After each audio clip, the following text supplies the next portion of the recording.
అందరికీ నమస్కారం. గీతమ్మ కథల ప్రపంచానికి స్వాగతం.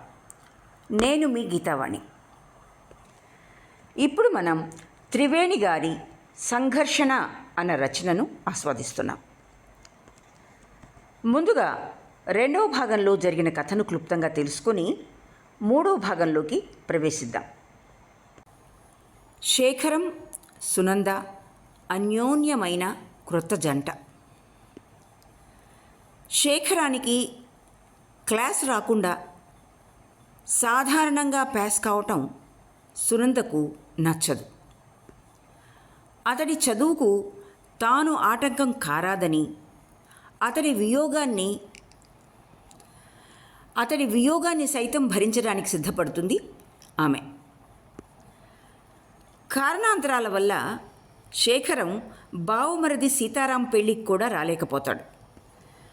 ఆ లోటును చాలా ఎక్కువగా ఫీల్ అవుతుంది సునంద. ఎక్స్కర్షన్ నుండి తిరిగి వచ్చిన శేఖరం తీవ్ర అనారోగ్యానికి గురయ్యాడని, కోడల్ని తీసుకుని రమ్మని శేఖరం తండ్రి వద్ద నుండి వచ్చిన ఉత్తరాన్ని చూసుకుని సునంద తల్లిదండ్రులతో కలిసి బెంగళూరుకు బయలుదేరుతుంది. ఇక మూడో భాగంలో కథ ఇలా మొదలవుతుంది. సుమంగళిగా తల్లిదండ్రులతో బెంగళూరుకు వెళ్ళిన సునంద విధవగా మైసూరుకు తిరిగి వచ్చింది. బెంగళూరుకి వెళ్ళినప్పుడున్న ఆతృత కానీ బెంగ కానీ లేదిప్పుడు. నిరాశ దుఃఖాలు ఆమెను ఆవరించుకున్నాయి. 15 రోజుల్లోనే 19 ఏళ్ల సునంద వృద్ధురాలైపోయింది.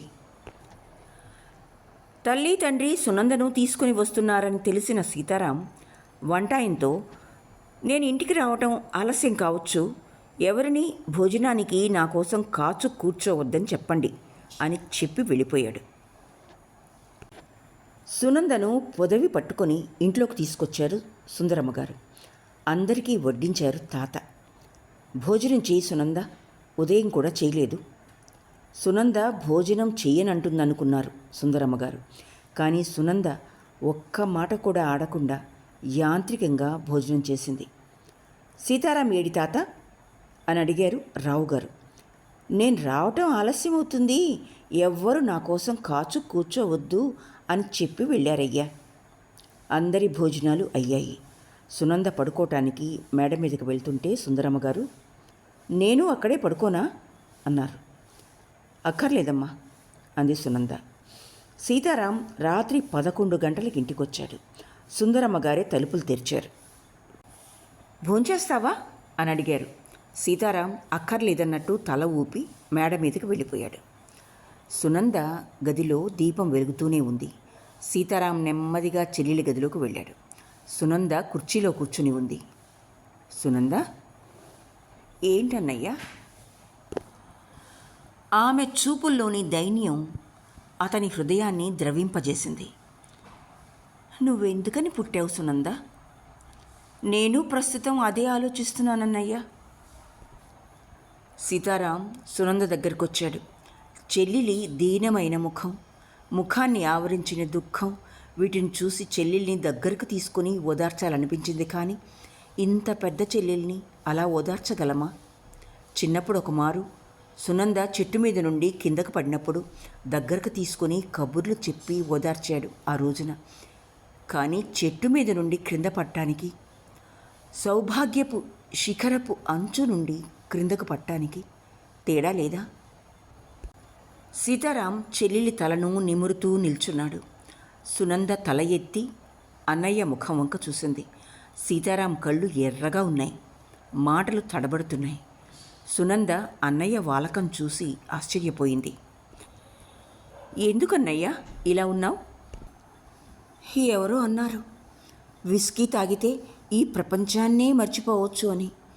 సరే, శేఖరాన్ని మర్చిపోదామని తాగాను, కానీ మర్చిపోలేకపోయానమ్మా. ఎన్ని రోజుల నుంచి తాగుతున్నావన్నయ్య? ఇదే మొదటి రోజు. విస్కీ తాగి ఆయన్ని మర్చిపోగలిగితే నాకు తెచ్చిపెట్టన్నయ్యా, నేను తాగుతాను. కాలం తప్పితే మరింకేమీ లేదమ్మా మందు. మనదంతా ఒట్టి భ్రమ. పడుకోమ్మా, నేను వెళ్తున్నా. నువ్వు పడుకో అన్నయ్య, నాకు ఇంకా నిద్ర రావటం లేదు. ఎక్కువసేపు మేలుకొని ఉండకు సునంద అంటూ తన గదికి వెళ్ళిపోయాడు. సునంద చాలాసేపు అలాగే కూర్చుంది. ఏమీ ఆలోచించకుండా, ఎటువైపు చూడకుండా, ప్రాణం లేని బొమ్మల కనురెప్ప వెయ్యకుండా అలాగే కూర్చుంది. ఉదయం సీతారాం లేచి వచ్చినప్పుడు కూడా అలాగే కూర్చుంది సునంద. పగలైనా దీపం వెలుగుతుంది ఏమిటా అని గదిలోకి వచ్చాడు సీతారాం. సునంద తను వెళ్ళినప్పుడు ఎలా ఉందో ఇప్పుడు అలాగే ఉంది. రాత్రంతా నిద్రపోని లేదా? లేదన్నయ్యా, ఇప్పుడే లేచాను అంటూ సునంద లేచింది. కిందికి వచ్చి తల్లితో అంది, అమ్మా, వదిన్ని పిలిపించేయమ్మా. ఇప్పుడప్పుడే ఎందుకు? ఇంకో 4 రోజులు పోనీ. వద్దు. సీతారాం నిన్న రాత్రి ఆలస్యంగా వచ్చినప్పుడు నాకు భయం వేసింది. ఏమన్నా చెడు తిరుగుళ్ళలో.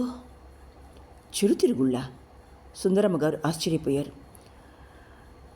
అలాంటి భయం ఏమీ లేదు కానీ, అయినా వదిన అన్నయ్య దగ్గర ఉండటం మంచిది. సరే, ఈరోజే పిలిపిస్తాను అన్నారు సుందరమ్మ గారు. సుందరమ్మ గారే వెళ్ళి కోడల్ని సాయంకాలంలోగా పంపించాలని చెప్పొచ్చారు.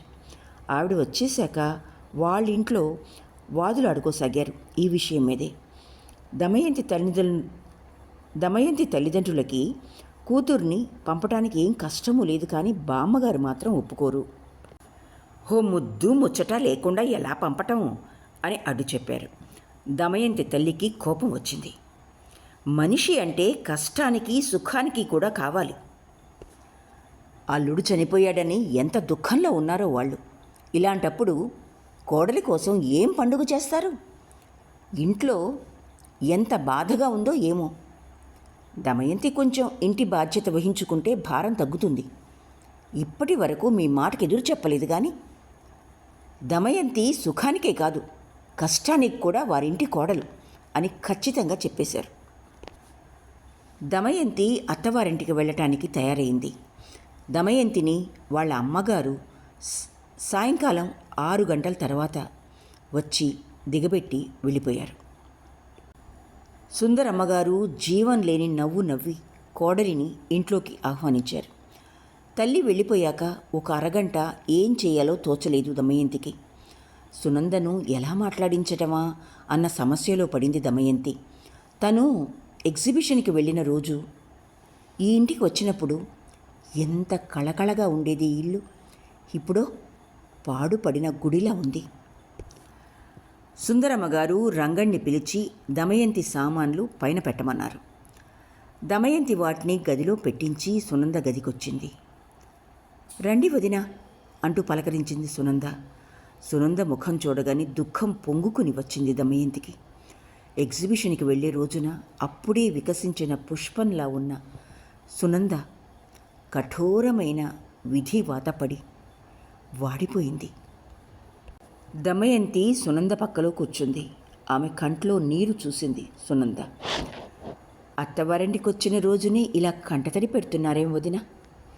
ఇక మీదట అన్నయ్యని జాగ్రత్తగా చూసుకోండి అంది. అయినా మీరెందుకు ఇలా అయిపోయారు సునంద? ఇంకా ఎవరి సుఖం కోసం నేను జీవించాలి? మీ సుఖమే నా సుఖం. మీరు ఇప్పుడే ఇలా మాట్లాడితే ఎలా? మీరు దుఃఖపడుతుండగా సుఖాన్ని అనుభవించే హక్కు మాత్రం మాకెక్కడుంది? ఎవరి అదృష్టం వారిది. అప్పుడే ముసలమ్మలా మాట్లాడుతున్నారు మీరు.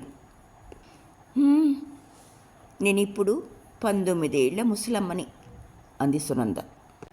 సాయంకాలం 7 గంటలకు ఇంటికొచ్చిన సీతారాం భార్యను చూసి ఇది ఒకందుకు మంచికే అనుకున్నాడు.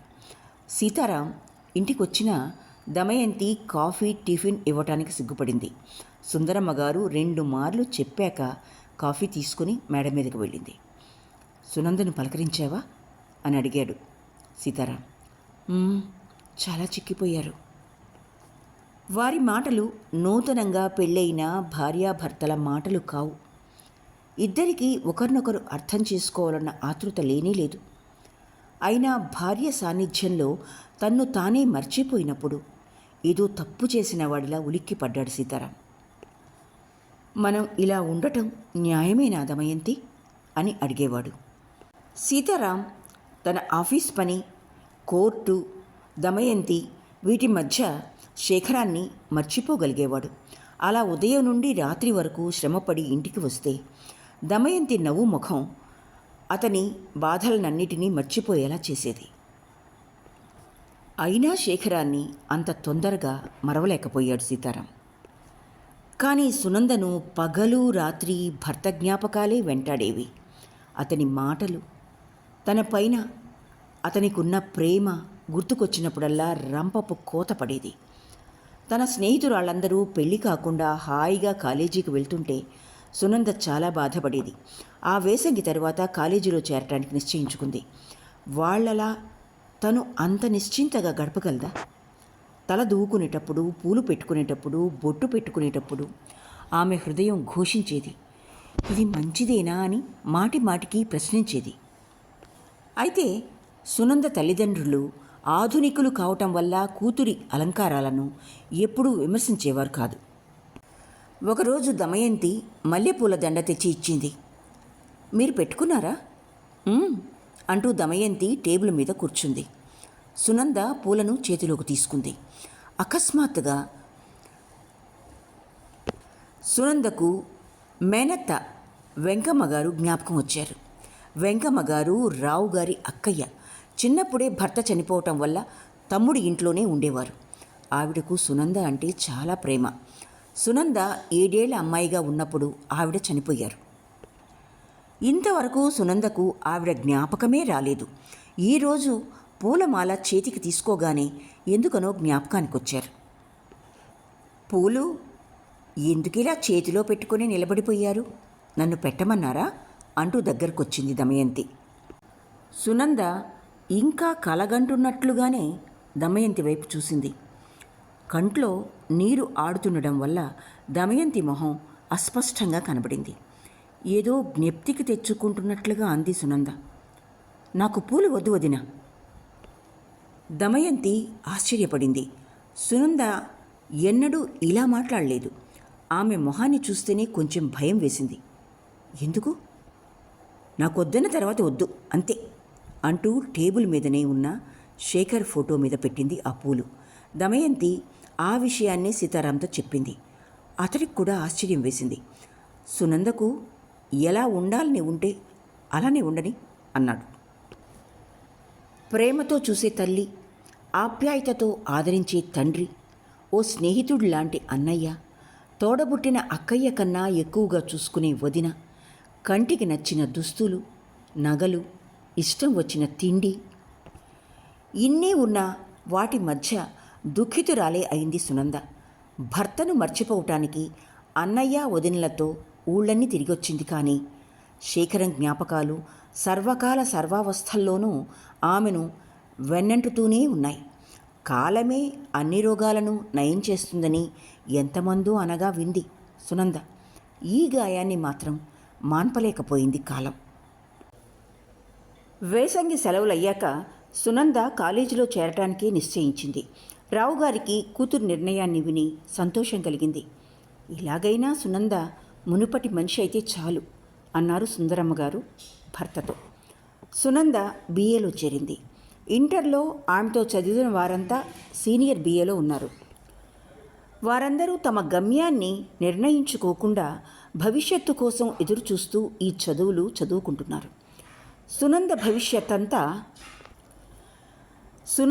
భవిష్యత్తంతా శూన్యమే తప్ప మరింకేమీ లేదు. 19 ఏళ్ల వయసులోనే భర్తను పోగొట్టుకుని ఇంట్లో కాలం గడపలేక కాలేజీలో చేరింది సునంద. అదే కాలేజీ, అదే స్నేహితురాళ్ళు, అదే సునంద. కానీ ఈ సునందలో మునుపటి ఉత్సాహం, సంతోషం, చురుకుదనం లేవు. ఇంట్లో పొద్దుపోక కాలేజీలో చేరింది.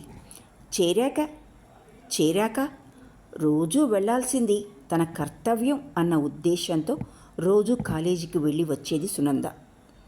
సునంద కాలేజీలో చేరటం సుందరమ్మ, సీతారాములకు చాలా సంతోషాన్ని కలిగించింది. ఇంతకు ముందులా ఆలోచించడానికి తీరికలేదిప్పుడు. కూతురి విచారపూరితమైన ముఖాన్ని చూడగానే సుందరమ్మ గారికి కడుపులో దేవినట్లయ్యేది. శేఖరమే ఉండి ఉంటే అతడి చదువు అయిపోయేది. సునంద అత్తారింట్లో సంతోషంగా కాపురం చేసుకుంటూ ఉండేది. అయినా కూతురు సుఖంగా ఉంటే చూసే అదృష్టం తమకు లేదా అని మనసులోనే చాలా బాధపడేవారు సుందరమ్మగారు. దమయంతి దాదాపు సునంద ఈడు అమ్మాయే. మేడ మీద సునంద గది, ఎదురుగా ఉన్న గదే దమయంతి సీతారాముల గది. ఓ రోజు రాత్రి సునంద గదిలో కూర్చుంది. ఆ రోజు పున్నమి కావటం వల్ల వెన్నెల ఆకాశాన్నంతా వ్యాపించి భూమిని కూడా ఆక్రమించుకుంది. సునంద తన గది దీపం ఆర్పేసి చీకట్లో కూర్చుని చంద్రుణ్ణి వెన్నెలను చూస్తూ కూర్చుంది. సీతారాం తన పనులన్నిటినీ పూర్తి చేసుకుని దమయంతి కోసం ఎదురుచూస్తూ కూర్చున్నాడు. సీతారాంకు ఒక యుగం గడిచి ఉండవచ్చునని అనిపించిందప్పుడు. దమయంతి అడుగుల చప్పుడు వినిపించింది. సీతారాంకు పుస్తకం మీది భక్తి ఎక్కువైంది. తలుపుకు వీపు పెట్టి కూర్చున్నాడు. దమయంతి తలుపు దగ్గరే ఒక నిమిషం నిల్చుంది. సీతారాం పుస్తకంలో ఎంత లీనమైపోయాడో కూడా తెలుసు ఆమెకు. చాలా చదువుకుంటున్నట్టున్నారు, నేనెందుకు మధ్యలో పాడు చేయడం అంటూ మంచం మీద పడుకుంది దమయంతి. సీతారాం తన వైపు తిరిగి చూడలేదు. లైట్ ఉంటే నాకు నిద్ర పట్టదు అంటూ లైట్ ఆర్పేసింది దమయంతి. చాలా కోపం వచ్చిన వాడిలా వచ్చి మళ్ళీ దీపం వేశాడు సీతారాం. మళ్ళీ ఆర్పేసింది దమయంతి. ఇంకో మారు ఆర్పితే చూడు అంటూనే దీపం వేశాడు. ఏం చేస్తారో అది చూడనే చూద్దాం అంటూ మళ్ళీ ఆర్పేసింది దమయంతి. నీకు చనువు ఎక్కువైపోయింది అంటూ సీతారాం భార్య చేతిని పట్టుకున్నాడు. ఎందుకమ్మాయి ఇంత ఆలస్యమైంది? అదంతా మీకెందుకు? మీరు మాత్రం రోజు ఆఫీస్ నుండి 7 గంటలకు ఇంటికి రావచ్చును, కానీ నేను మాత్రం తొందరగా మీ దగ్గరకు వచ్చేయాలా? ఇది మరీ బాగుంది. నువ్వు వచ్చే వరకు నేనేం చేయను, నాకు విసుగ్గా ఉంటుంది. మీరు ఆలస్యంగా వస్తే నాకు మాత్రం సంతోషంగా ఉంటుందా? అబ్బా ఎన్ని మాట్లాడుతున్నావు, అబ్బా ఎన్ని మాట్లాడుతున్నావు. ఆ రోజు ఎగ్జిబిషన్లో నీకు మాట్లాడడమే రాదేమోనని భయపడ్డాను సుమా. ఇంతకు నా మాటకు జవాబివ్వరే? మీరు ఇంటికి ఆలస్యంగా రావటం మాత్రం బాగుందా? మీరు వస్తే చాలని నాకు మాత్రం అనిపించదా? నేనేం చెయ్యను, స్నేహితులు ఎక్కడికైనా లాక్కుని పోతారు. అవునులేండి, నాకన్నా మీకు ఆ స్నేహితులే ఎక్కువ. How to win your wife అని ఒక పుస్తకం ఉంది. దానిలో భర్త ఎప్పుడూ ఇంట్లో ఉండకూడదు, అలా ఉంటే భార్య కథను ఎక్కడికైనా వెళితే చాలురా బాబు అనిపిస్తుంది. భర్త ఇంటికొస్తే చాలు అని భార్యకు అనిపించాలట. అలా అయితేనే మీ భార్యను మీరు జయించగలుగుతారు అని రాసి ఉంది. ఇంతైనా మీ భార్యను మీరు జయించలేదు. ఓ, నాకు ఇది తెలియదు. అయితే దమయంతి నవ్వు వినపడింది సునందకు. అయ్యో, సునంద మేలుకునే ఉందో ఏమో. ఆమె గది తలుపులు తెరిచే ఉన్నాయి, వదలండి బాబు. ఆమె గదిలో లైట్ ఆరిపోయి చాలాసేపు అయిందిగా. గాజులు నిండిన చేతిని లాగిన చప్పుడు, తర్వాత నిశ్శబ్దం ఆవరించింది. వెన్నెల చూసావా దమయంతి, ఎంత బాగుందో. ఇలాంటప్పుడు కూడా నువ్వు ఆలస్యంగా వస్తే నాకు కోపం రాదు? కోపం రావటం న్యాయమే. ఆ చంద్రుణ్ణి చూడు. ఆ చంద్రుణ్ణి దేనికి చూడటం? మీరే నా చంద్రుడు. అన్నా వదినలా సంభాషణంతా సునంద చెవుల్లో పడుతూనే ఉంది. చీకట్లోనే లేచి తన గది తలుపులు వేసుకుని వచ్చి పక్క మీద పడుకుంది. నా దీపం మీరే. ఆమె హృదయం తల్లి కోసం వెతికే పసిపాపలా ఆకర్షించింది. ఇంకెక్కడుంది నీ దీపం? దీపం లేని ఇల్లు నీది, దేవుడు లేని గుడి, సంతోషం లేని జీవితం. సునంద వెక్కి ఏడ్చింది. తమ ప్రేమ లోకంలో విహరిస్తున్న అన్నా వదినలకు తన దుఃఖం తెలియకూడదని ఏడుస్తున్న శబ్దం కూడా పైకి రాకుండా ఏడ్చింది సునంద. అన్నా వదినల సుఖమయ దాంపత్య జీవితాన్ని చూసి సునందకు సంతోషం కలిగిన ఆ సుఖం తనకు లేదన్న విషయం జ్ఞాపకానికొచ్చి బాధ కలిగింది. ఎవరిని తన జీవన సర్వస్వమని భావించిందో అతడినే మృత్యువు నోటపడేసి 19 ఏళ్ల వయసులోనే విరాగిణిలా జీవితాన్నంతా గడపవలసి రావటాన్ని చూసి సునందకు తన జీవితం మీద రోత పుట్టింది. కాలేజీకి చేరాక సునందకు శాంతి లభించకపోయినా మునుపటిలా ఆలోచిస్తూ కూర్చోవడానికి తీరిక దొరికేది కాదు. కాలేజీలో చదువుకుంటున్న అబ్బాయిల ప్రవర్తన మరింత విసుగు పుట్టించింది. ఒక్కొక్క మారు వాళ్ల అసహ్య ప్రవర్తనను చూసి మహారాజా కాలేజీలో చేరకుండా మహారాణి కాలేజీలో చేరితే బావుండుననిపించేది. అబ్బాయిల్లో కొంతమంది బుద్ధిగా తమ చదువు తాము చూసుకునేవారైనా కొంతమంది చాలా అసభ్యంగా ప్రవర్తించేవారు. అందులోనూ అమ్మాయిలు కొంచెం అందంగా ఉంటే చాలు, వారి గొడవ మరీ ఎక్కువయ్యేది. సునంద అందమైన అమ్మాయి, తల్లిదండ్రులు స్వేచ్ఛా స్వాతంత్రాలతో పెంచిన అమ్మాయి కావటంతో ధైర్యంగా చురుగ్గా ఉండేది. క్లాసులోకి వెళ్ళాలంటే తానే ముందు ప్రవేశించేది. క్లాస్లో లెక్చరర్సు ఏమైనా ప్రశ్నలు వేస్తే లేచి నుంచుని జవాబు చెప్పేది. అమ్మాయి కొంచెం గడుసుగా ఉండటం వల్ల రౌడీ కుర్రకారు ఆమె గడుస్తనాన్ని వేరే విధంగా అనుకున్నారు. అలా అనుకున్న వారిలో శశిధరుడు ఒకడు. శశిధరుడి నాన్నగారు మళవళ్ళిలో పెద్ద షావుకారు. కొడుకు బాగా చదివి పెద్ద ఉద్యోగం చేయాలని కాలేజీ హాస్టల్లో పెట్టి చదివిస్తున్నారు. తల్లి తండ్రి దగ్గర లేకపోవడంతో అతడిని అదుపులో పెట్టి చూసుకునే వాళ్ళెవరూ లేరు. సునంద కాలేజీలో చేరిన 1.5 నెలలకు సునందను కాలేజీ నుండి ఇంటికి దిగబెట్టే బాధ్యతను వహించాడు శశిధరుడు. సునంద దాన్ని గమనించలేదు. శశిధర్ ఆమె తరగతి విద్యార్థి కాదు. అతను యువరాజు కాలేజీలో సీనియర్ ఇంటర్ చదువుతున్నాడు.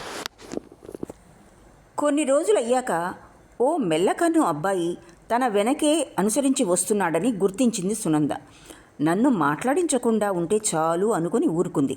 ఓ రోజు సునంద, శ్రీదేవి కాలేజీ నుండి ఇంటికి వస్తుండగా వారినే అనుసరించి వస్తున్న శశిధర్ అకస్మాత్తుగా వేగం హెచ్చించి సునంద చేతికి తన చేతిని తగిలించి వేగంగా వెళ్ళిపోయాడు.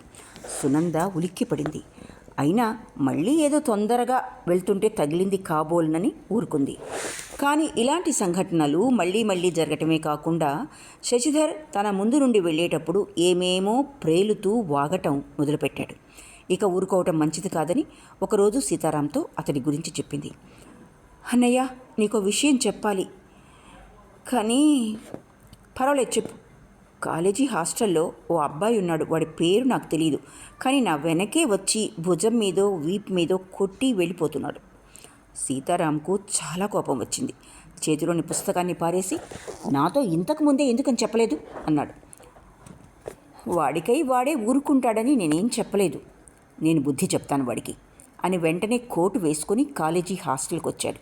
చెల్లెలు చెప్పిన గుర్తుల్నే కొంతమంది విద్యార్థుల ముందు వర్ణించాడు.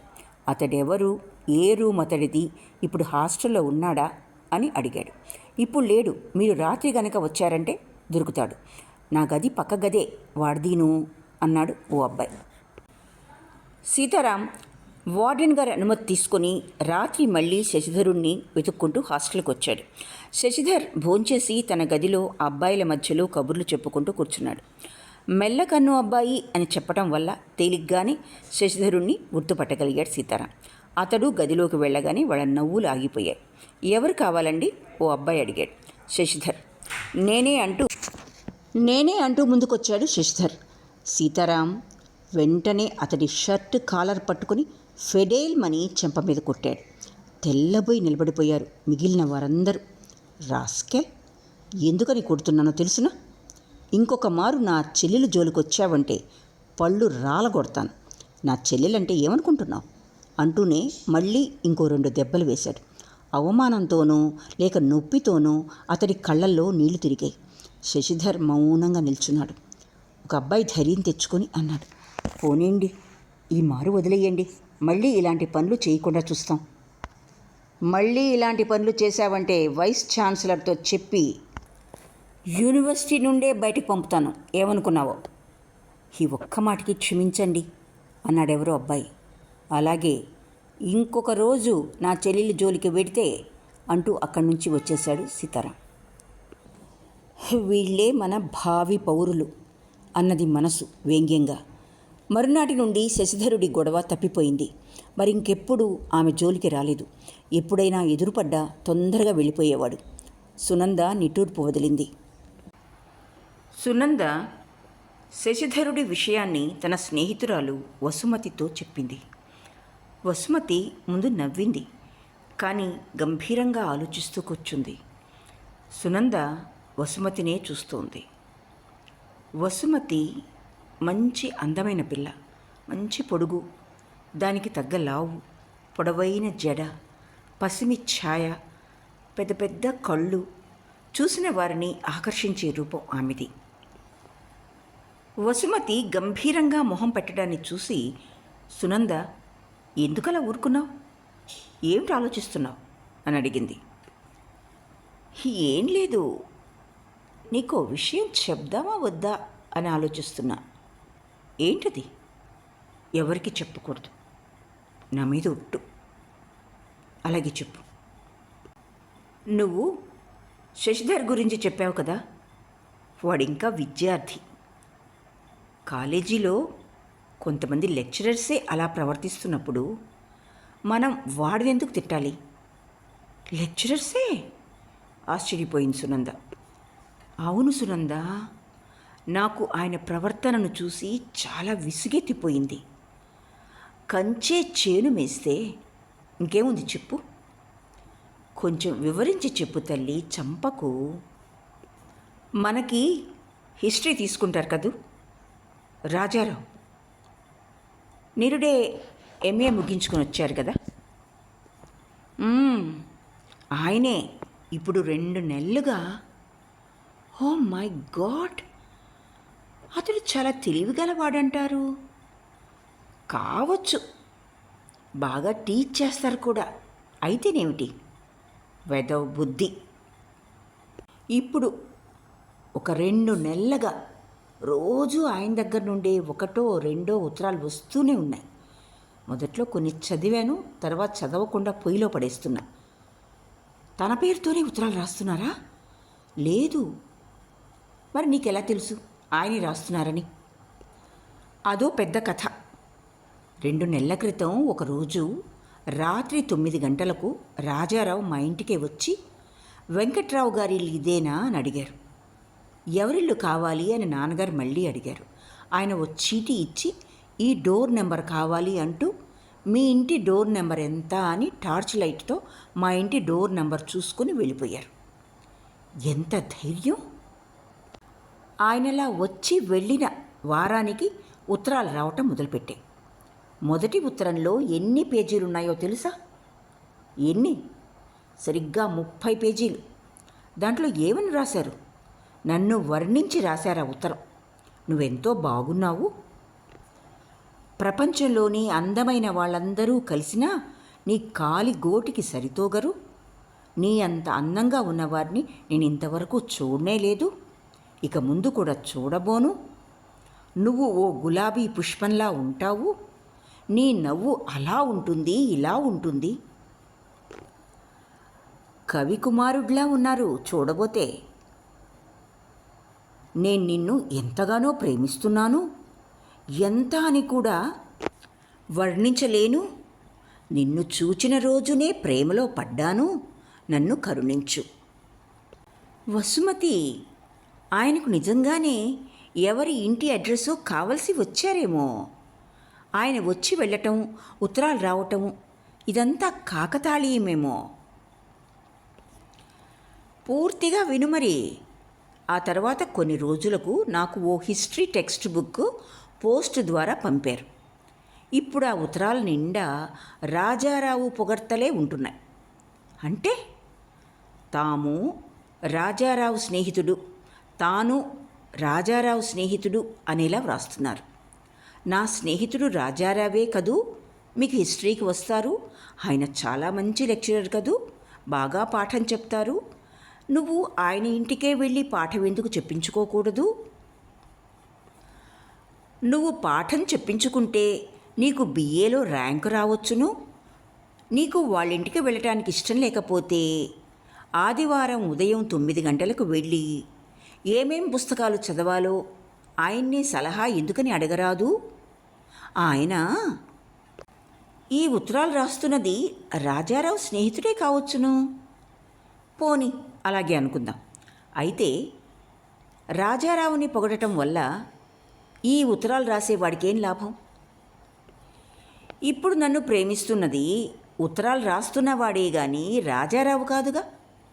అలాంటప్పుడు తన్ను తాను పొగడుకోవాలి కానీ రాజారావుని కాదుగా. అది నిజమే. ఇప్పుడు కొన్ని రోజులుగా ఇంకో విచిత్రం. ఇప్పుడు నాన్నగారికే ఉత్తరాలు రాయడానికి మొదలుపెట్టాడు.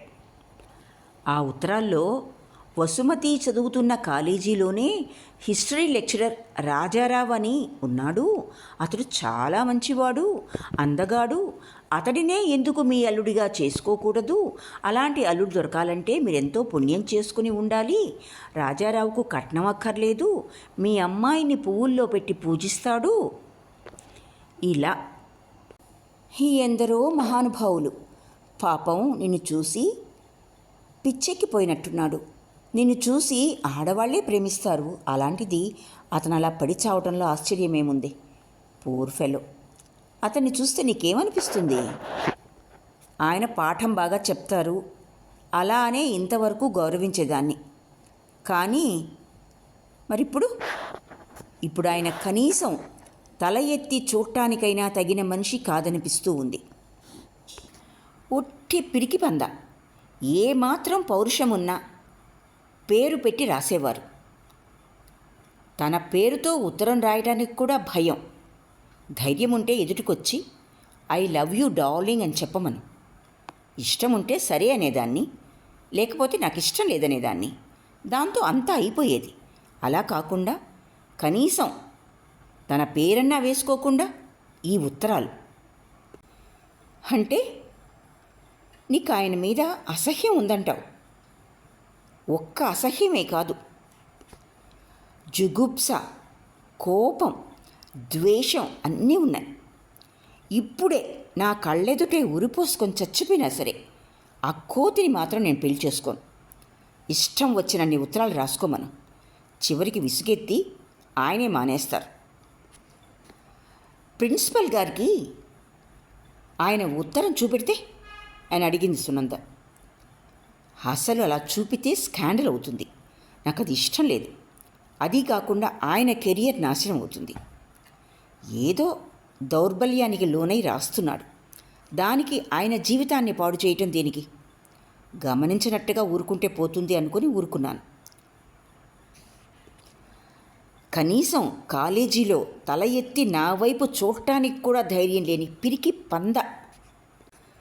లెక్చరర్సే ఇలా ఉంటే స్టూడెంట్స్ మరింకెలా ఉంటారు? గురువుగారి అడుగుజాడల్లోనే నడుస్తున్నారు. మీ నాన్నగారు ఏమంటున్నారు? ఏమీ చేయకుండా ఊరుకుందామన్నారు. ఓ 2 ఏళ్ళు నీకు రాస్తాడు, తరువాత ఇంకెవరైనా అందంగా ఉండే అమ్మాయి వస్తే ఆ అమ్మాయికే రాస్తాడు, పెళ్ళయ్యే వరకు ఇలాగే కాలం గడిపి తర్వాత పెళ్ళానికి భయపడి ఊరుకుంటాడు అన్నారు. సునంద మౌనం వహించింది. వసుమతి మళ్ళీ అడిగింది, ఈరోజు సీనియర్ BA అమ్మాయిలకు ఏమైందో తెలుసా? ఏమైంది? సీనియర్ BA అమ్మాయిలందరూ మాట్లాడుకుని తెల్ల చీరలు కట్టుకుని వెళ్ళారట.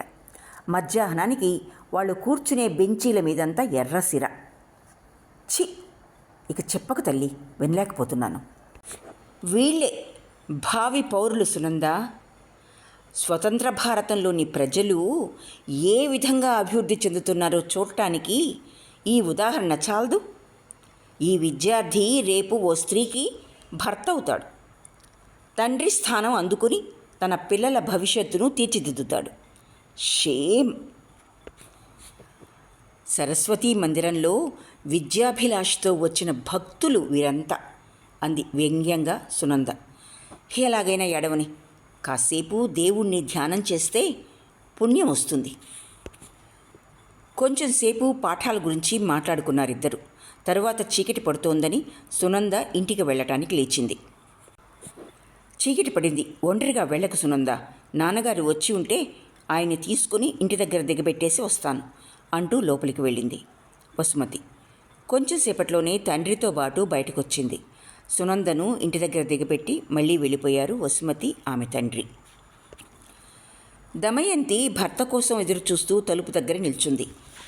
లోపలికి రండి వదినా, అన్నయ్య వస్తే ఇంట్లోకి రాకుండా ఎక్కడికి వెళ్తాడు అంది సునంద.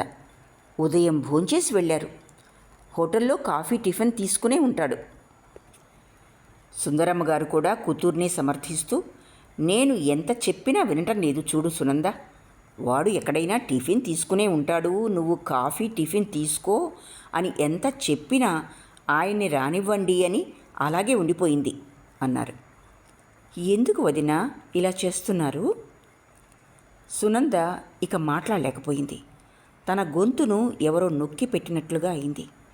తొందరగా మేడపైకి వెళ్ళి తన గదిలో తలుపులు వేసుకుని కూర్చుంది.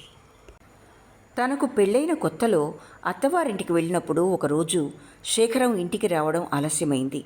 అత్తగారు మామగారు ఎంతమంది చెప్పినా శేఖరం వచ్చేంత వరకు భోజనం చెయ్యనని అలాగే ఉండిపోయింది. శేఖరం ఇంటికి వచ్చాక, ఎందుకులా కాచు కూర్చున్నావు సునంద, నువ్వు భోజనం చేస్తే సరిపోయేదిగా అన్నాడు.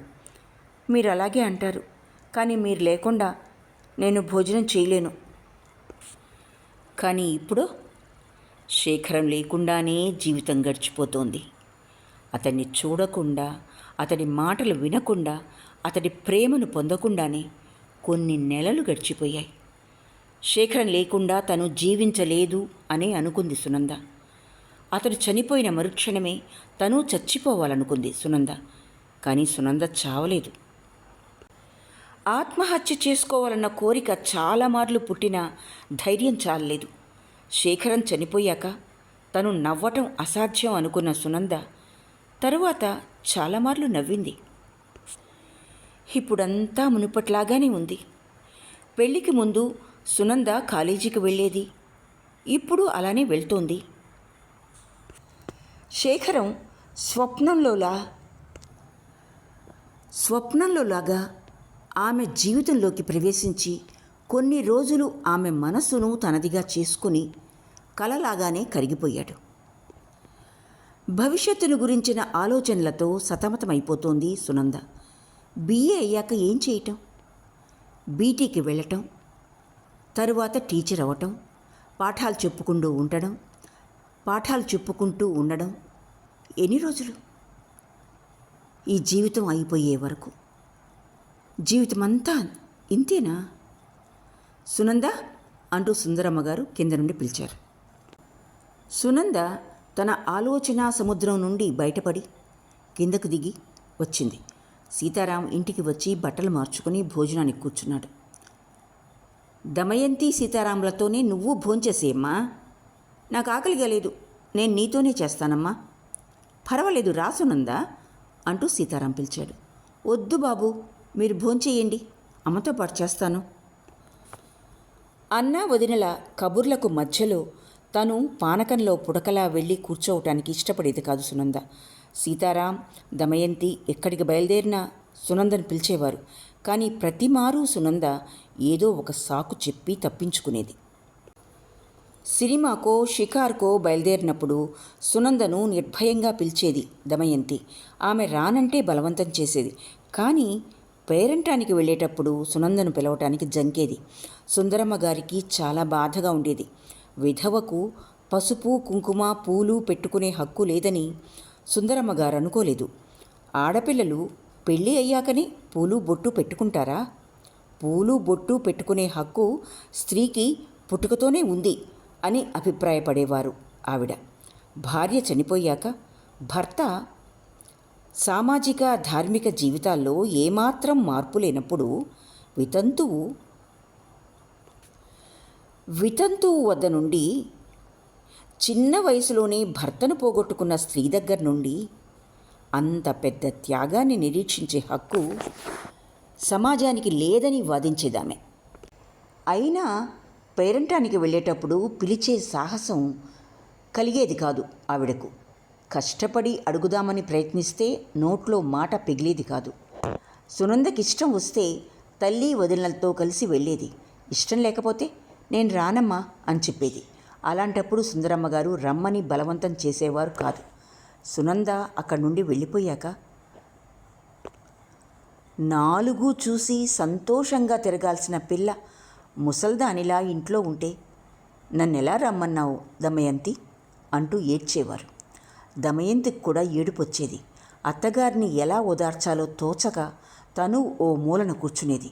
సునంద పేరంటానికి రావటానికి ఇష్టపడకపోతే ఇంట్లో ఎవరూ వెళ్ళేవారు కాదు. సునంద చాలా సూక్ష్మమతి అని సుందరమ్మ గారు ఆమెతో మాట్లాడడానికి కూడా భయపడేవారు. ఏం మాట్లాడితే ఏం అర్థం చేసుకుంటుందోనని ఆమె భయం. అందువల్ల అలా చెయ్యి ఇలా చెయ్యి అని చెప్పేవారే కాదు, అంతా ఆమె ఇష్టం అని ఊరుకునేవారు. సీతారాం మాత్రం సునంద విరక్తిగా కానీ వైరాగ్యంతో కానీ మాట్లాడినప్పుడు చెల్లెలి మీద కోపం చేసుకునేవాడు. ఓ మారు ఏదో పండక్కి సీతారాం చెల్లెలికి భార్యకి ఒకే రకం వెలగలవి సిల్కు చీరలు తెచ్చాడు. సునంద తన చీర చూసి, ఇది నాకెందుకన్నయ్యా తెచ్చావు? సిల్కు చీరలు కట్టుకుని నేనేం సుఖపడాలి అంది. సునంద, ఇంకో రోజు నా ముందు ఇలాంటి మాటలు అనకు అని కఠినంగా మందలించాడు సీతారాం.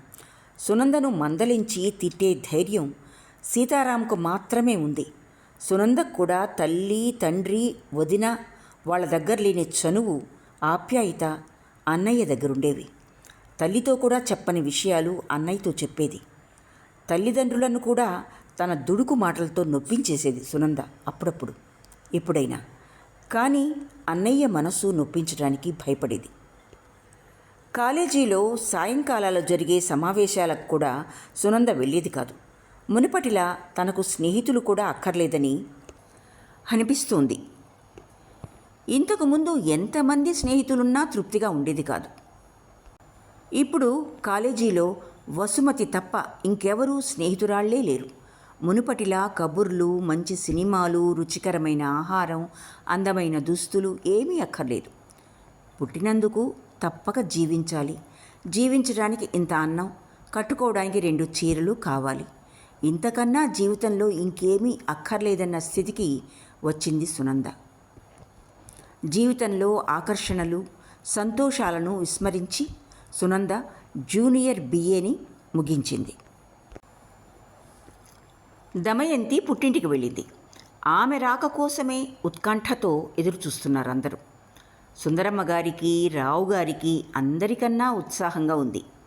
దమయంతి మళ్ళీ వచ్చేటప్పుడు ఓ కూతుర్నో కొడుకునో తీసుకొని రావటం వాళ్ళందరికీ సంతోషం కలిగించే విషయం కాదా? మనుమడికి స్వాగతం ఇవ్వటానికి అన్ని ఏర్పాట్లు చేసుకున్నారు. కాలేజీలు మళ్ళీ తెరవటానికి కొన్ని రోజుల ముందు దమయంతి కొడుకునెత్తుకుని అత్తవారింటికి వచ్చింది. సునందకు ఓ చిట్టి స్నేహితుడు దొరికాడు. కాలేజీ లేని సమయంలో దినకరుడితో ఆడుకుంటూ కాలం గడిపేది. ఈ మధ్యలోనే వసుమతి పెళ్లి నిశ్చయమైంది. సునందకు తరువాత ఏమాత్రం తీరిక చిక్కేది కాదు. దినకరుడిని ఎత్తుకుని వసుమతి ఇంటికి వెళ్ళి ఆమెను అల్లరి పెట్టి వచ్చేది సునంద. ఓ రోజు దినకరుణ్ణి తీసుకుని వాళ్ళ ఇంటికి వెళ్ళినప్పుడు సునంద అడిగింది, వసు, కాలేజీలో లెక్చరర్స్ అందరికీ ఇన్విటేషన్ ఇస్తావా? అందులోనూ ఒకరికి తప్పకుండా ఇస్తాను అంది కొంటె నవ్వుతో వసుమతి. పాపం, తరువాత గుండె పగిలి చస్తారు. దానికి నేనేం చెయ్యను. నేనేమో మనకొచ్చే లెక్చరర్స్ అందరికీ స్వయంగా ఇన్విటేషన్ ఇద్దామనుకుంటున్నా. అంటే నువ్విస్తే నేను నీతో పాటు వస్తానంతే. రాజారావుకి పోస్ట్ ద్వారా పంపేద్దాం వసు. మళ్ళీ ఆయన ఏడుపు మనమెందుకు చూడటం? వసుమతి కోపంతో అంది. ఆయన నన్నెంత ఏడిపించారో నీకేం తెలుసు? నేను ఆయన ఏడుపును చూసి తీరాల్సిందే అంది. సునంద మౌనం వహించింది. వసుమతికి ఐఏఎస్ పరీక్ష పాస్ అయ్యి ఇన్కమ్ ట్యాక్స్ ఆఫీసర్గా బెంగళూరులో ఉద్యోగం చేస్తున్న అబ్బాయి దొరికాడు. అతను కూడా చూడటానికి చాలా అందంగా ఉన్నాడు. అతడు పెళ్లి చూపులకు వచ్చిన రోజు సునంద కూడా వాళ్ళ ఇంటికి వెళ్ళింది. అబ్బాయిని చూసింది సునంద. వసుమతి ఆ రోజున ఆ కోతి మొహాన్ని చేసుకోను అన్న మాట జ్ఞప్తికొచ్చింది. ఈడు జోడు చక్కగా కుదిరింది అనుకుంది సునంద. వజ్రాన్ని బంగారంలో పొదిగితేనే అందం, ఇత్తడిలో పొదిగితే ఏం బాగుంటుంది అనిపించింది సునందకు. శుభలేఖలు ప్రింట్ అయ్యి రాగానే వసుమతి తన స్నేహితుల లెక్చరర్స్ పేర్లన్నీ రాసిపెట్టింది. సునంద కాలేజీలో అందరికీ ఇచ్చింది. లేడీస్ రూమ్లోని అమ్మాయిలకందరికీ ముందు ఇచ్చారు. అందరూ వసుమతిని అభినందించారు. పర్వాలేదు, ఐఏఎస్ చేసిన అబ్బాయి దొరికాడు వసుకి. సునంద, వసుమతి వుడ్ బి ఎలా ఉంటారు? సునంద వసుమతి చాలా చాలా ఫ్రెండ్స్ అయినందువల్ల సునంద వసుమతి కాబోయే భర్తను తప్పక చూసే ఉంటుందని తీర్మానించేశారు అమ్మాయిలు. నన్నడిగితే ఏం లాభం, వసుమతిని అడగండి. చెప్పు వసుమతి. వసుమతి సిగ్గుతో తల వంచుకుంది. నాకు తెలియదు పొండి అంది చిరుకోపంతో. పోనీ మన అమ్మాయికి తగిన అబ్బాయేనా? ఇంకెవరో అడిగారు. వసుమతి శ్రీవారు చాలా హ్యాండ్సమ్గా ఉంటారు, సునంద చెప్పింది. లక్కీ గర్ల్ అంటూ అభినందించారు అందరూ. బెల్ కొట్టారు. వసుమతికి బదులు సునంద లెక్చరర్స్ అందరికీ శుభలేఖలు ఇచ్చింది. ఇక రాజారావుకి ఇవ్వటం మాత్రం మిగిలింది. హిస్టరీ పీరియడ్లో ఇద్దామని అలాగే ఉంచేసింది ఆ శుభలేఖను. హిస్టరీ పీరియడ్లో అమ్మాయిలందరూ వెళ్ళి క్లాస్లో కూర్చున్నారు. Sunanda, Vasumati senior BA hall తలుపు దగ్గరే నిలబడ్డారు. రాజారావు తలుపు దగ్గరికి రాగానే సునంద ఒక అడుగు ముందుకు వేసి సర్ అంది. ఆయన ఆగిపోయారు. సునంద పుస్తకంలో నుండి కవర్ తీసి రాజారావు చేతికిచ్చింది. ఆయన కవర్లో నుండి శుభలేఖను తీసి చదివారు. వెంటనే ఆయన ముఖం పాలిపోయింది. ముఖమంతా చెమట పోసింది. జేబులో నుండి కర్చీఫ్ తీసుకుని ముఖమంతా తుడుచుకొని చాలా సంతోషం అన్నారు తడబడుతూ. తప్పకుండా రావాలి మీరు అంది వసుమతి. అలాగే అని ఆయన క్లాస్లోకి వచ్చారు. ఆయన వెనకనే సునంద, వసుమతి కూడా క్లాస్లోకి వచ్చారు. వసుమతి పెళ్లి గురించి తెలిసిన అబ్బాయిలు బోర్డు మీద పెద్దగా కంగ్రాచ్యులేషన్స్ అని రాశారు. రాజారావు కుర్చీ మీద కూర్చునే అటెండెన్స్ తీసుకున్నారు. తరువాత ఒక 10 నిమిషాలు పాఠం చెప్పారు. ఇవాళ నాకేం ఒంట్లో బాగాలేదు, ఈ అవర్ నేను తీసుకోను అనేసి వెళ్ళిపోయారు. ఇంటికి వెళ్ళేటప్పుడు సునంద అడిగింది, ఇప్పుడు తృప్తిగా ఉందా అమ్మాయి గారికి? ఎందుకో ఆయన మొహం చూస్తే అయ్యో పాపం అనిపించింది సునంద. అయినా ఒట్టి సుంఠల ఉత్తరాలు రాయటం మాత్రం తప్పు. ఒప్పు అని ఎవరన్నారు? ఆయన అనుకొని ఉంటారు ఉత్తరాలు రాసింది తనేనన్న విషయం నాకు తెలియదని. ఆయన ఇన్ని రోజులు నన్ను బాధ పెట్టిన దానికి ఒక్క నిమిషంలో కసి తీర్చుకున్నాను నేను. నువ్వు చాలా చెడ్డదాని వసు. లేకపోతే అతడిలాగే నేను ఉత్తరాలు రాసి ఇంద్రుడు చంద్రుడు అని పొగిడి ఆయన్నే వరించాల్సింది. అప్పుడు మంచిదాన్ని. సినిమాల్లో చూసి నేర్చుకుని ఉంటారు. శాంతించు తల్లి, నీకింత కోపం వస్తుందనుకోలేదు నేను. వసుమతి పెళ్లి రోజున చాలా ఉత్సాహంతో తిరిగింది సునంద. పెళ్లికి 2 రోజుల ముందు నుండి వసుమతి ఇంట్లోనే ఉండిపోయింది. పెళ్లి చాలా వైభవంగా జరిగింది. వసుమతి క్లాస్మేట్స్ అందరూ కలిసి హృదయపుట ఆకారంలో ఉన్న వెండి పళ్ళెం కొని ప్రజెంట్ చేశారు. అంత హడావిడిగా ఉన్న వసుమతి సునందను పిలిచి, సునంద, సాయంకాలం రిసెప్షన్కి రాజారావు వస్తారో లేదో చెప్పు అంది. చాలా అల్లరి పిల్లవు తల్లి నువ్వు. ఆ ప్రాణిని ఎందుకు అనవసరంగా టార్చర్ చేస్తావు? అకస్మాత్తుగా వస్తే మా దగ్గరకు పిలుచుకొనిరా, నేను ఈయన్ను పరిచయం చేస్తాను. మా శ్రీవారు ఎంత హ్యాండ్సమ్గా ఉన్నారో తెలుస్తుంది.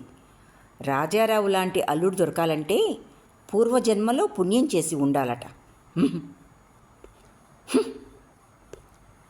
అంతలో వసుమతి చెల్లెలు కళ్యాణి వస్తూ పిలుస్తున్నారు అంది. వసుమతి మాటలాపి చెల్లెలతో లోపలికి వెళ్ళింది. సాయంకాలం రిసెప్షన్ చాలా బాగా చేశారు. ఒక పెద్ద సంగీత కచేరీని ఏర్పాటు చేశారు. వసుమతి స్నేహితులు, లెక్చరర్సు అందరూ వచ్చారు, కానీ రాజారావు రాలేదు.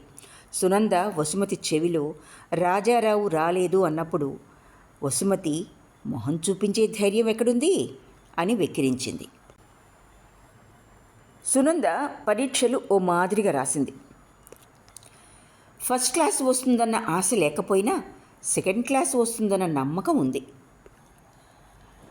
దినకరుడి అల్లరి రోజు రోజుకు ఎక్కువ అవుతోంది. ఇంతకుముందు నడవడం చేతకాకపోవడం వల్ల కూర్చున్న చోటునే అల్లరి చేసేవాడు. ఇప్పుడు నడక నేర్చుకుంటున్న తిను ఒక్క నిమిషం కూడా ఊరుకునేవాడు కాదు. దేన్ని పడితే దాన్నే తీసి కింద పడేసేవాడు. అలా నడవటంలో కింద పడి ఏడ్చి ఇంట్లో వాళ్ళందరినీ గాభరా పెట్టేవాడు. ఇంట్లో వాళ్ళందరికీ అతన్ని అల్లరి చేయకుండా చూసుకోవటమే ఒక పెద్ద పనైపోయింది. దమయంతికి వాడిని చూసుకోవటంలో ఓ నిమిషం కూడా తీరిక చిక్కదు. దమయంతి సీతారాం ఇంటికి రాగానే దినకర్ని భర్తకు అప్పగించేది. ఈ పని ఇక మీరే చూసుకొని నన్ను రిలీవ్ చేయండి అని కూర్చునేది. దినకర్ ఓ 2 నిమిషాలు నాన్న తొడ మీద కూర్చుని తర్వాత లేచి రేడియో రిపేర్ చేయడానికి మొదలుపెట్టాడు. సీతారాం దిను దిను అని పిలిచి కొడుకు తన పనిలోనే నిమగ్నుడయి తన వైపుకు తిరక్కపోవటంతో భార్యతో వాణ్ణి కొంచెం అటువైపు తీసుకోకూడదు అని అడిగేవాడు. ఉదయం నుండి వాడిని చూసుకుని నాకు విసుగెత్తింది. ఇక మీరు మీ అబ్బాయి ఏమైనా చేసుకోండి. నేను ఆఫీస్లో పనిచేసి అలసిపోయి వచ్చాను. ఆ క్లయింట్స్తో మాట్లాడి చాలా అయింది. సునంద బయట నుండి ఏం వదినా అంటూ వచ్చేది. మీ అల్లుడిని కొంచెం ఇక్కడి నుంచి తీసుకువెళ్ళండి. మీ అన్నయ్యతో అర్జెంటుగా దెబ్బలాడాలి. ఏంటన్నయ్య, ఎప్పుడు వదినతో దెబ్బలాడుతూనే ఉంటావు. ఇప్పుడు దేని గురించి బాబు ఈ దెబ్బలాట? నీ అల్లుడి గురించే తల్లి. ఇంట్లో దినును చూస్తే మీకెవ్వరికీ ఇష్టమే లేదు. రా దిను, మన ఇద్దరం అలల్లా వెళ్దాం అంటూ సునంద దినకరుని తీసుకుని అక్కడి నుండి వెళ్ళిపోయేది. సీతారాం కళ్ళు మూసుకుని సోఫా మీద అలాగే పడుకునేవాడు. దమయంతి ప్రేమతో జాలితో అతడి వైపు చూసేది. అలసిపోయిన అతడి ముఖాన్ని చూసి అయ్యో అని బాధపడేది. నెమ్మదిగా లేచి అతని ప్రక్కనే కూర్చుని నుదుటి మీద చేయి వేసి చాలా అలసటగా ఉందా అని మృదువుగా అడిగేది. సీతారాం మాట్లాడకుండా తన నుదుటి మీదనున్న చేతిని పట్టుకునేవాడు. అక్కడితో వారి దెబ్బలాట పరిష్కారమయ్యేది. ఓ రోజున సునంద దినకరుణ్ణి తీసుకుని పోయిన 2 నిమిషాలకే అల్లుడి బూట్లను వెతుకుతూ అన్నా వదినలున్న గదిలోకొచ్చింది. సీతారాం దమయంతి తొడ మీద తల పెట్టుకుని పడుకున్నాడు. దమయంతి అతడిని చిన్నపిల్లల్ని జోకొట్టి పడుకోబెట్టినట్టు జోకొడుతోంది. సునంద ఒక్క నిమిషం ఏమీ తోచకుండా అలాగే నిలబడిపోయింది. తరువాత తేరుకొని నవ్వుతూ ఇదేనా మీ అర్జెంటు దెబ్బలాట అంది. సీతారాం లేవకుండానే చూడు సునంద, దిను వచ్చాక మీ వదిన నా గురించి పట్టించుకోవటమే లేదు. నా స్థానాన్నంతటినీ వాడే ఆక్రమించాడు. అందుకే ఈరోజు దెబ్బలాడి నా ప్లేస్ నేనే తీసుకోవాలనుకుంటున్నా అన్నాడు. దమయంతి ముఖం ఎర్రబడింది. కానీ నవ్వుతూనే ఉదయం నుండి పసిపాపాయిని చూసుకున్నాను, ఇక ఈ పాపాయిని చూసుకోవాలి అంది. వదినా, దిను బూట్లేవి నాకెక్కడ కనిపించలేదు. సీతారాం లేచి బూట్లు వెతికిచ్చాడు. సునంద తీసుకుని బయటకొచ్చింది. అన్నా వదినల మధుర దాంపత్య జీవనం తనకు చాలా తృప్తినిచ్చింది. కానీ తన జీవితం, ఆమె జీవిత పుష్పము వికసించకుండానే వాడి రాలిపోయింది. 21 సంవత్సరాలకే జీవిత సౌఖ్యాల నుండి వంచింపబడింది. ఆమె వయసులోనే ఉన్న అమ్మాయిలు చాలామందికి పెళ్ళే కాలేదు. వాళ్ళందరూ అమ్మాయిలే. కానీ సునంద, దినకర్ సునంద ముందు నిలబడి బూతు బూతు అంటూ కాలు చూపుతున్నాడు. సునంద బూట్లు చేతిలో పట్టుకుని ఎక్కడో చూస్తోంది. దినకర్ కొంచెంసేపు అలాగే నుంచుని తర్వాత తనే బూట్లు వేసుకుని వెళ్ళిపోయాడు. సునంద లేచి తన గదికి వెళ్ళిపోయింది. సునంద 2nd క్లాస్లో BA పాస్ అయింది. ఇప్పుడు వసుమతి కూడా ఊళ్ళో లేకపోవటం వల్ల సునందకు స్నేహితురాళ్లే లేరు. అన్నయ్య తండ్రి సలహా ప్రకారమే సునంద బీటీకి అప్లికేషన్ వేసింది. బీటీ కాలేజీలో సీట్ దొరకటం కష్టమైన రికమెండేషన్ల ప్రభావం వల్ల సునందకు సీట్ దొరికింది. బీటీ కాలేజీ విచిత్రంగా కనిపించింది సునందకు. 18 ఏళ్ల వారి దగ్గర నుండి రిటైర్ అయ్యే వయసులో ఉన్న వృద్ధుల వరకు అందరూ బీటీ విద్యార్థులే. బీటీ విద్యార్థులు ప్రాక్టికల్స్ కోసం మహారాణి హై స్కూల్కి వెళ్లాల్సి వచ్చేది. సునంద మొట్టమొదటిసారి ప్లాట్ఫారం ఎక్కినప్పుడు నిలువెల్లా వణికిపోయింది. వర్డ్స్వర్త్ డాఫోడిల్స్ పద్యాన్ని 4th ఫారం విద్యార్థినులకు టీచ్ చేయాలి. తను ఎదురుగుండా కూర్చుని తన్నే చూస్తున్న విద్యార్థులను చూసి విద్యార్థినులను చూసి కళ్ళు తిరిగాయి. టేబుల్ని గట్టిగా పట్టుకుని ఎవరినీ చూడకుండా గోడనే చూస్తూ పాఠం చెప్పడం మొదలుపెట్టింది. మొట్టమొదట మాటలు పెగల్లేదు. తర్వాత కూడా తన కంఠం ఏదో మారిపోయినట్లు అనిపించింది. 10 నిమిషాలకు తన గొంతును తన అదుపులో పెట్టుకోగలిగింది. వణకడం కూడా తగ్గింది. బెల్ కొట్టినప్పుడు నిట్టూర్చి క్లాసులో నుండి బయటకు వచ్చింది. సునంద ఇంటికి రాగానే సుందరమ్మ గారు అడిగారు, సునంద, క్లాస్ ఎలా ఉందమ్మా? ఉదయం చాలా భయపడ్డావు కదా? మొదట్లో కొంచెం భయం వేసింది అంతే. తర్వాత అలాగే సరిపోయింది. రాత్రి భోజనాల సమయంలో తండ్రి, అన్నయ్య అందరూ అడిగారు, ఎలా పాఠం చెప్పావు? భయపడలేదు కదా? సునంద ధైర్యంగానే ఉందని తెలిసి సీతారాం సంతోషపడ్డాడు. ఆ తరువాత ఇంకెప్పుడు సునందకు భయం వేయలేదు. పోను పోను టీచర్ ఉద్యోగం సునందకు చాలా నచ్చింది. తన్ను జ్ఞాపకం పెట్టుకున్న అమ్మాయిలు త్రోవలో ఎక్కడైనా కనబడితే నమస్కారం టీచర్ అనేవారు. వాళ్ళలా అన్నప్పుడు సునందకు చాలా సంతోషం వేసేది. కానీ ఒక్కొక్కప్పుడు భరించలేని బాధ కూడా కలిగేది. నా జీవితం అంతా ఇంతేనా, అయ్యో అని రోదించేదామె హృదయం. మహారాణి హై స్కూల్లో క్లాస్ తీసుకోవాల్సిన రోజున ఉదయం నుండి హడావిడి పడేది. ఆమె 4th, 5th ఫారంల క్లాసులు మాత్రమే తీసుకునేది. ఇంగ్లీషు, హిస్టరీ, సివిక్సులను మాత్రమే టీచ్ చేయాలి. జీవితంలో విషాదాల నుండి దూరంగా ఉన్న ఆ ముగ్ధ హృదయుల సాన్నిధ్యంలో శాంతి దొరికేది సునందకు. టీచర్ టీచర్ అంటూ తన చుట్టూ వాళ్ళు తిరుగుతుంటే చాలా సంతోషపడేది. అమ్మాయిల్లో సునంద కన్నా పెద్ద పిల్లలు కూడా ఉన్నారు. వాళ్ళందరూ చిన్నపిల్లల్లా అల్లరి చేస్తూ హాయిగా ఉన్నారు.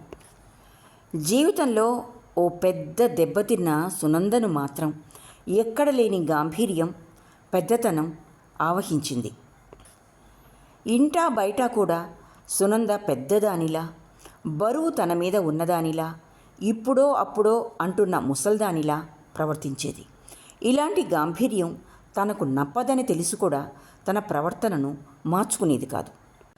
అన్న, వదిన, దిను అప్పుడప్పుడు సినిమాలకు వెళ్ళేవాళ్ళు. అన్నయ్య మరీ బలవంతం చేస్తే సునంద కూడా వెళ్ళేది. ఓ మారు కోవడిస్ సినిమాకు నలుగురు వెళ్ళారు. దినకర్ ఓ 10 నిమిషాలు సినిమా చూసి తర్వాత దమయంతిని అమ్మాయి ఇంటికి పోదాం అంటూ గొడవ చేయసాగాడు. దమయంతి బిస్కెట్లు, బిళ్ళలు ఇచ్చింది. వాటిని తినేసి మళ్ళీ మామూలు గొడవే ఎత్తాడు. చుట్టుపక్కలున్న వాళ్ళు వెళ్ళనే చూస్తున్నారు. సునంద వెంటనే దినకర్ని తీసుకుని బయటకొచ్చి బాల్కనీలో ఉన్న బొమ్మల్ని చూపింది. వాడు ఏడుపు ఆపాక లోపలికి తీసుకొని వచ్చింది. చీకట్లో మళ్ళీ గొడవ పెట్టసాగాడు. మళ్ళీ దీనుని ఎత్తుకొని సునంద బయటకు రాబోతున్నప్పుడు దమయంతి ఆమెను ఆపింది. మీరు కొంచెం సినిమా చూడండి, నేను బయటకు తీసుకెళ్తాను అంది. కానీ సునంద ఒప్పుకోకుండా తనే దినును తీసుకుని బాల్కనీలోకి వచ్చింది. అలా ఓ అరగంట కూడా సినిమా చూడలేకపోయింది సునంద. ఇంటికి వచ్చేటప్పుడు దమయంతి సునందతో, చాలా మంచి సినిమా, ఈ వెధవ వల్ల మీరేం చూడలేకపోయారు. నేనే బయటికి తీసుకుని వెళ్తానంటే మీరు ఒప్పుకోలేదు అంది.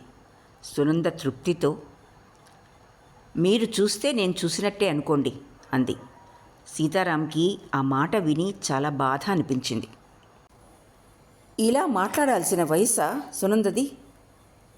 నువ్వు చూస్తే నేను చూసినట్టే, నువ్వు తింటే నేను తిన్నట్టే అని అనాలంటే తనకెంత బాధగా ఉందో. సీతారాం నిట్టూర్చాడు. అతడి హృదయం బాధతో మూలిగింది. అతడి భుజం మీద తలపెట్టుకుని నిద్రపోతున్న దినకర్, అత్తయ్యా దీపాలు అంటున్నాడు. దమయంతి నవ్వి, నిద్రలో కూడా మీ అల్లుడు మిమ్మల్నే తలుచుకుంటున్నాడు చూడండి అంది. సునంద తనకు తెలియకుండానే విరాగిణిలా మారటం ఆమె తల్లిదండ్రులకు చాలా బాధగా ఉంది.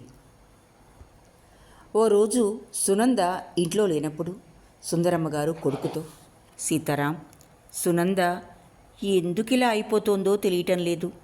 తనకు జీవితంలో ఆసక్తి లేనే లేదు. దీనికి ఏం చేయటం అన్నారు.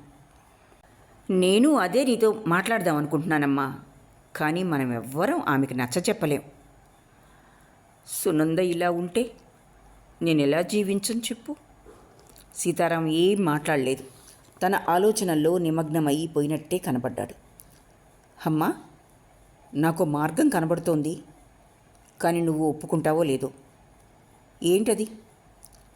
సునందకు ఇంకో పెళ్ళి ఎందుకని చేయకూడదు? ఇక్కడితో త్రివేణి గారి సంఘర్షణ 3వ భాగం పూర్తి అయింది. ఆలకించినందుకు ధన్యవాదాలు.